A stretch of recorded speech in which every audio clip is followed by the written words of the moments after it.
नमस्कार। मैं प्रोफेसर अनिल कुमार तिवारी, शास्त्री ठाकुर मसीह महाविद्यालय रीवा। आज की परिस्थिति में, जबकि लॉकडाउन में हम सब लोग घरों में स्थित हैं और हम सब लोगों को शासन प्रशासन के निर्देशों का पालन भी करना है और घरों में ही रहना है। सबसे बड़ी समस्या जो हम सब के बीच में उपस्थित हो रही है, हमारे घर के बच्चों के बीच में उपस्थित हो रही है, वो ये है कि हम किस प्रकार अपना समय व्यतीत करें, सोशल डिस्टेंसिंग को भी मेंटेन करें। उसके लिए पत्र पत्रिकाएं भी आज की तारीख में उपलब्ध नहीं है।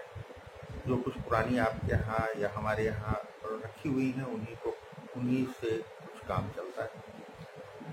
इसी तारतम्य में मैंने सोचा कि मैं कुछ कहानी आपके साथ शेयर करूं, जिनसे कि जीवन जीने की कला और कुछ अच्छी अच्छी बातें हम सबको सीखने को मिले, हम सब उसके बारे में जान सकें। उसी तारतम्य में आज मैं एक 99 क्लब शीर्षक नाम की कहानी, आप छोटी सी कहानी है जो आपके साथ शेयर करता हूँ। बहुत समय पहले की बात है। एक बहुत निष्ठावान राजा था जो कि अपनी प्रजा का बहुत ख्याल रखता था। वो प्रतिदिन नगर के भ्रमण में निकलता था और वहाँ के नागरिकों की समस्याएं सुनता था। जो भी उनकी समस्याएं होती थी उनको सुनता था और उनका निराकरण वही स्थल पे ही करता था। जो समस्याएं कुछ ज्यादा बड़ी होती थी उसके लिए उनको दरबार में बुलाता था। जब वो नगर के भ्रमण में निकलता था तो उसने देखा कि शहर के, नगर के सभी लोग, लगभग काफी लोग, कुछ न कुछ अपनी अपनी सबकी समस्याएं होती, सबकी शिकायतें होती, कुछ न कुछ शिकायतें हर व्यक्ति करता था। उसने देखा कि एक घर है।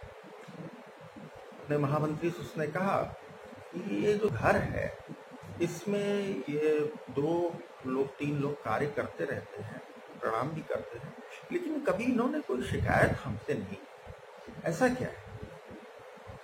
तो इनसे पूछो कि क्या ऐसी बात है कि इनको कोई दिक्कत नहीं है क्या? परिवार भी बहुत संपन्न नहीं दिखता था उसको। महामंत्री ने वहां सवारी रोकी और उसको बुलाया। उसने प्रणाम किया। एक व्यक्ति, उसकी पत्नी, 2 बच्चे कार्य कर रहे थे। सबने झुक के सादर महाराज को प्रणाम किया। महामंत्री ने उनसे पूछा कि आप लोगों को कोई दिक्कत तो नहीं है, कोई परेशानी तो नहीं है?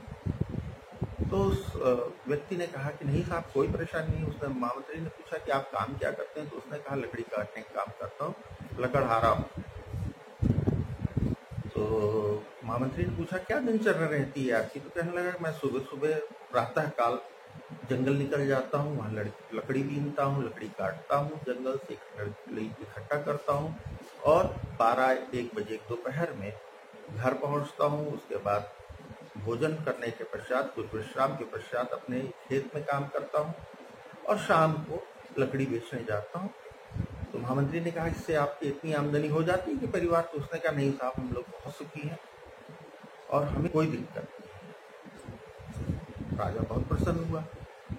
वो लोग वहां से चल दिए। राजा ने महामंत्री से कहा कि ये निर्धन है, बहुत संपन्न भी नहीं, लकड़ी खाली बेचता है, इतना प्रसन्न कैसे है? इसका पूरा परिवार, सब बच्चे भी खुश हैं, पत्नी भी खुश है, ये भी खुश है, उसी में ये प्रसन्न है।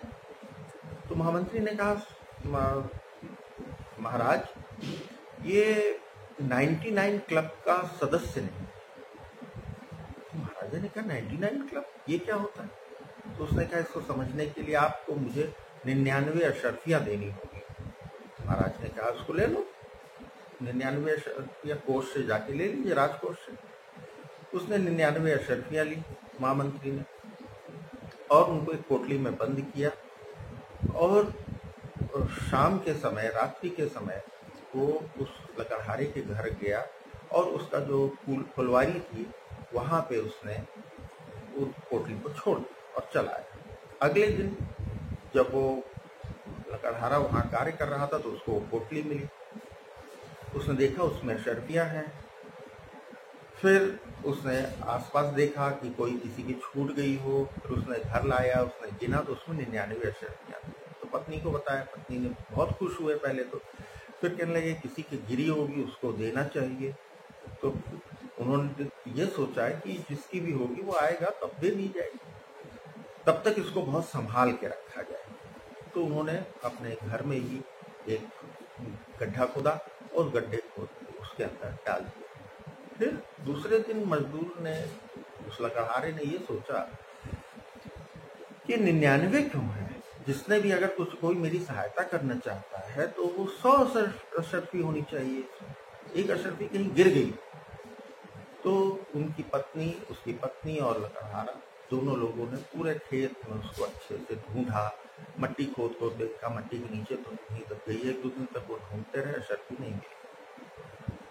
लकड़हारे ने कहा कि कोई बात नहीं, चलो अब हम लोग मेहनत करके, थोड़ा ज्यादा मेहनत करके और पैसे कमाकर एक अशर्फी का खरीद लेंगे बाजार से और उसको 100 करके रख लेंगे। और वो लोग दुगनी तिगनी मेहनत करने लगे और दिन रात वो लगे रहते कि एक अशर्फी और बढ़ जाए।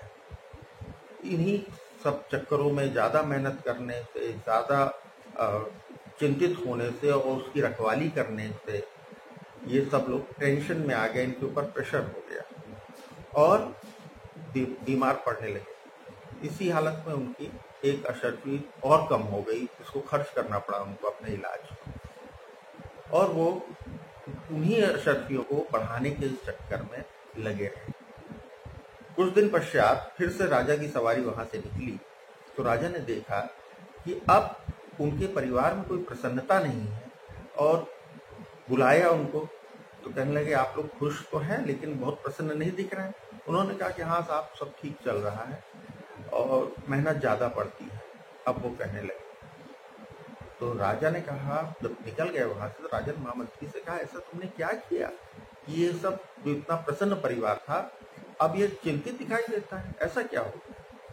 तो महामंत्री ने कहा ये अब 99 क्लब के मेंबर हो गए, जिस तरह से हम सब लोग हैं।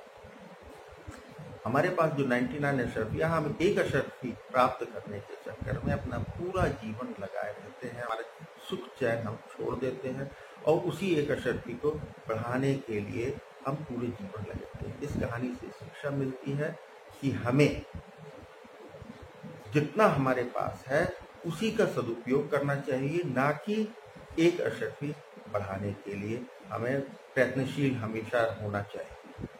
आपका बहुत बहुत धन्यवाद। इसी तरह से आपके साथ कहानियां शेयर करेंगे। धन्यवाद।